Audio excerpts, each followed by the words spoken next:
آپ نے اذان کو کیا سمجھا ہے؟ میری قوم کو کیا خبر اذان کسے کہتے ہیں؟ جو اذان پڑھتا ہے جتنی دیر تک، اتنی دیر تک اس کے سر پہ اللہ کا ہاتھ ہوتا ہے، اس کے سر پر خدا کا دست قدرت ہوتا ہے، اور جو اذان سن کے اذان کے کلمات کو دہراتا ہے اس کے سر پر بھی اتنی دیر تک دست قدرت ہوتا ہے۔ اور جب وہ اذان میں اللہ اکبر اذان پوری کر کے اذان مکمل کرتا ہے تو دست قدرت رکھنے والی قدرت کہتی ہے مجھے میری عزت کی قسم جو مانگنا ہے مانگ لے، میں تجھے ضرور عطا کروں گا۔ لیکن ہمیں اذان کی اہمیت کیا؟ میری قوم کے پاس تو گیم کی اہمیت ہے، میری قوم کے پاس تو کرکٹ کی اہمیت ہے، میری قوم کے پاس تو گانے کی اہمیت ہے، میری قوم کے پاس تو عیاشی کی اہمیت ہے۔ اذان کو سن کر دنیا کی باتیں کرنے والوں، یہاں تک کہ میرے نبی نے فرمایا اذان ہو رہی ہو تو تلاوت بھی روک دو،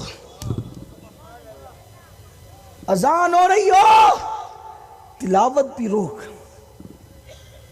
کم سے کم ایک مسجد کی اذان کا جواب دینا تاکیدی سنت قرار دیا ہے، اور امام اہل سنت نے تو فتاوی رضویہ میں روایت نقل کی ہے کہ جو اذان کو سن کے دنیا کی بات کرے ڈر ہے مرے گا تو کافر ہو کے مرے گا، اس کا ایمان چھین لیا جائے گا۔ اذان کو کیا سمجھا ہے؟ اذان کی اہمیت کیا ہے میری قوم کے نزدیک؟ اذان کے وقت گالیاں، اذان کے وقت چیخ پکار، اذان کے وقت فلمیں، اذان کے وقت سیریل، لیکن اللہ اللہ سنے سنے اذان کی شان کیا ہے، اذان کا مقام کیا ہے؟ جب تک اذان دینے والا اذان دیتا ہے اور جو اذان کا جواب دیتا ہے اس کے سر پر خدا کا دست قدرت ہوتا ہے۔ سوچو سوچو اللہ اللہ، اگر کسی پیر صاحب نے سر پہ ہاتھ رکھ دیا ہم کتنا خوش ہوتے ہیں، میرے پیر کا ہاتھ میرے سر پر ہے، میرے پیر کا ہاتھ، میری امی کا ہاتھ میرے سر پر ہے، میرے بابا کا ہاتھ میرے سر پہ ہے۔ آپ کو سے پوچھتا ہوں جس کے سر پہ قدرت کا ہاتھ ہو،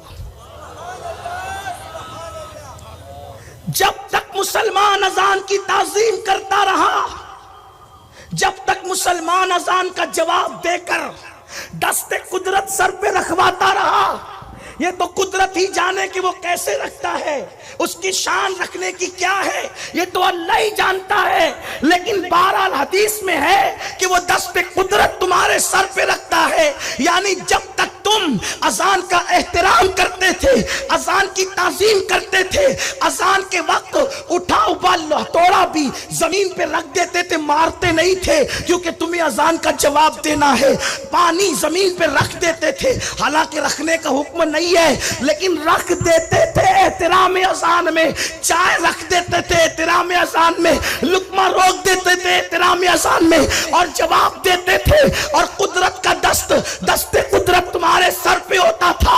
تو بیت المقدس میں مسلمانوں کی لاشیں خاک و خون میں اس وقت نہیں تڑپتی تھی، عراق کی سرزمین کی عورتیں بھیک نہیں مانگتی تھی، تمہاری بیٹیاں لوجوں میں فروخت نہیں ہوتی تھی، تمہارے بچے اللہ اکبر ذلت کی چکی میں نہیں پستے تھے، تم غربت کی چکی میں نہیں پستے تھے، کیونکہ تمہارے سر پہ دست قدرت تھا۔ لیکن جب سے تم نے اذان کو معاذ اللہ جواب دینا، اس کی تعظیم کرنا چھوڑ دیا، اٹھتے ہوئے لاشیں ہیں، جلتے ہوئے مکانات ہیں، بیوہ ہونے والی بیٹیاں ہیں، 35 سال کی بیٹیاں گھروں کے اندر پڑی ہوئی ہیں، تم کروٹیں بدلتے ہو، بے قراری تمہارا مقدر، بے چینی تمہارا مقدر، گداگری تمہارا مقدر، تنگ دستی تمہارا مقدر۔ نادانو، جس کے سر پہ قدرت کا ہاتھ ہو وہ قوموں کی گداگری نہیں کرتا، بلکہ وہ تو بادشاہی کیا کرتا ہے،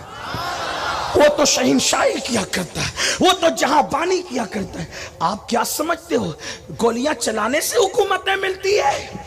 آپ کیا سمجھتے ہو چاپلوسیاں کرنے سے حکومتیں ملتی ہیں؟ ارے اب تو تم نوکری بھیک کے طور پہ مانگ رہے ہو، پہلے مسلمان نوکری کو عیب سمجھتا تھا اور آج مسلمان نوکری مانگ رہا ہے، ریزولیشن مانگ رہا ہے۔ کتنا سچ کتنا غلط یہ اہل سیاست جانے، میں کچھ نہیں، اہل سیاست جانے، کچھ نہیں کہتا، لیکن ہم نوکر بننے آئے تھے، ہم نوکر بننے آئے تھے، ہم بادشاہ بننے آئے تھے، ہم تاجدار بننے۔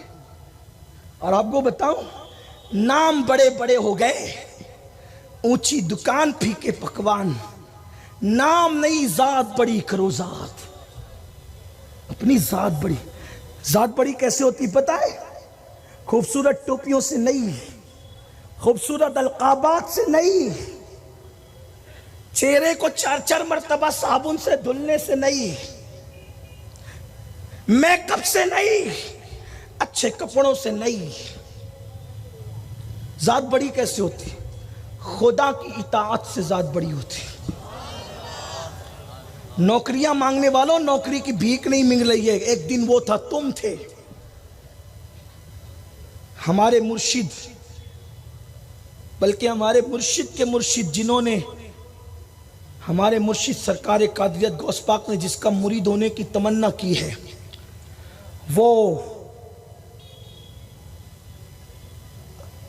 اللہ کا شیر ہندوستان میں، جس کو غوث پاک نے ہندوستان میں اللہ کا شیر کہا ہے، لاہور کا تاجدار، قطب الاقطاب، فرد الافراد، سید داتا علی ہجوری جلابی رحمت اللہ علیہ، انہوں نے اپنی کتاب کشف القلوب میں لکھا، کشف المحجوب میں لکھا، کشف المحجوب میں کیا مزے کی بات لکھی،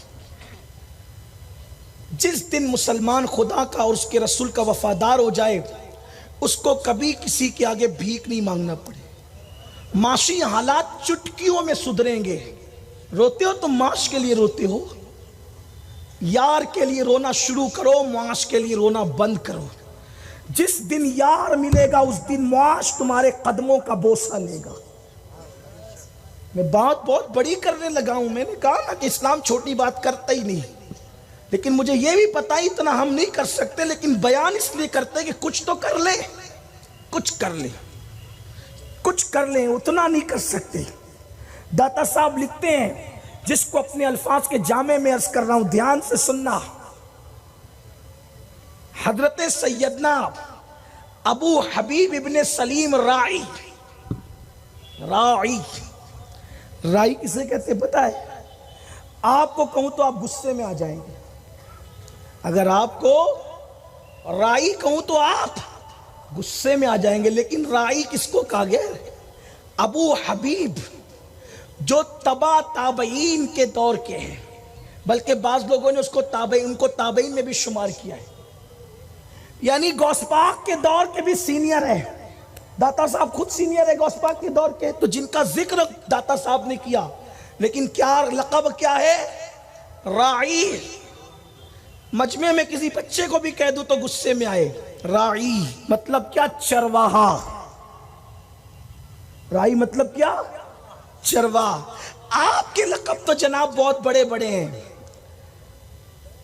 آپ کے لقب بہت بڑے بڑے ہیں، آپ راعی نہیں ہے، آپ راعی نہیں ہے، بڑے لقب ہے آپ کے، لیکن آتا چاہتا بھی کچھ نہیں ہے،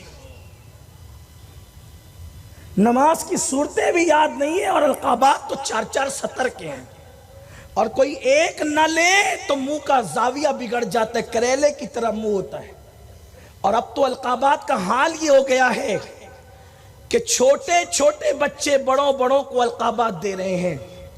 ہر پیر شیخ المشائخ ہے، یہ بچوں کی بولی ہے، ہر بندہ ولی ہے، یہ بچوں کی بولی ہے۔ ولی کو ولی تو ولی کہتا ہے۔ آپ کے ہاتھ میں قرض ولایت کا کاروبار آ گیا تقسیم کرنے کا، اور کوئی بندہ مائک پہ بیٹھ کے بولے میں گنہگار ہوں، تو لوگ کہتے ہیں نہیں، یہ تو ان کی عاجزی ہے۔ حقیقت کو آپ نے عاجزی کا نام دے دیا، برا لگے تو معاف کرنا، لیکن تھوڑی سی کڑوی صحیح، معاف کر دیجیے گا۔ میں سمجھتا ہوں کہ شاید اس لیے بھی میں محفلوں کی زینت کبھی کبھی بن جاتا ہوں کہ کچھ کڑوے جملے میری زبان سے نکل جائیں۔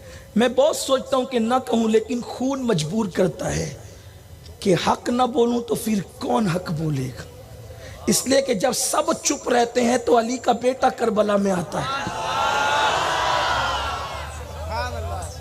قیامت کے دن منہ کیا دکھائیں گے اگر سب چپ رہیں گے؟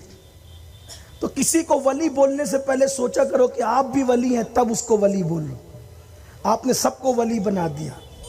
جو جمعہ کے سوا کبھی مسجد میں نظر بھی نہیں آتا وہ بھی پہنچا ہوا ہے آپ کے یہاں۔ سب بگاڑ ستیہ ناش کر کے رکھا ہے تم نے۔ دین کی روح نکال دی ہے، اخلاص کی روح نکال دی۔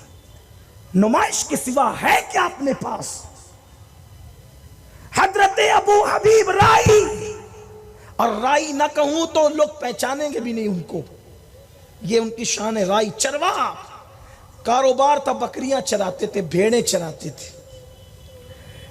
ایک مرید گزرا تو یہ بھیڑیں اور بکریاں ان کی چر رہی تھی، اور ان بکریوں پر بھیڑیا پہرا دے رہا تھا۔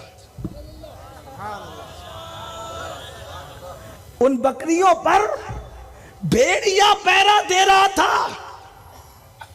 مرید نے دیکھا تو آگے بٹی رہ گئی۔ انہیں سوچا کہ یہ بکریاں کس کی ہے جس کو بھیڑیا پہرا دیتا ہے؟ تم کہاں دشمنی کی بات کرتے ہو؟ تمہارا کوئی دشمن نہیں ہے اگر تم خدا کے دوست بن جاؤ۔ کوئی دشمن، یہ جو آنکھیں نکال رہے نا تمہاری جوتیاں سیدھی کریں گے، خدا کی عزت کی قسم۔ خدا سے صلح تو کرو۔ راتوں کو گیم دیکھنے سے اللہ سے صلح نہیں ہوگی، سمندر کے کنارے جا کے عیاشیاں کرنے سے اللہ سے صلح نہیں ہوگی، زنا کے مناظر دیکھ کر خدا سے صلح نہیں ہوگی، زبان کو گندی کرنے سے خدا سے صلح نہیں ہوگی۔ اللہ سے صلح ہوگی تو اپنی آنکھوں پر حیا کا پہرا بٹھا کر صلح ہوگی۔ خدا سے صلح ہوگی تو زبان پہ سچائی کو لا کے صلح ہوگی۔ بلکہ ایک جملہ کہہ دوں، یاد رکھ سکتے ہو تو رکھ لو، ظاہر کو مسلمان بنانے سے خدا سے صلح نہیں ہو سکتی جب تک کہ اپنے دل کو مسلمان نہ بنا لو۔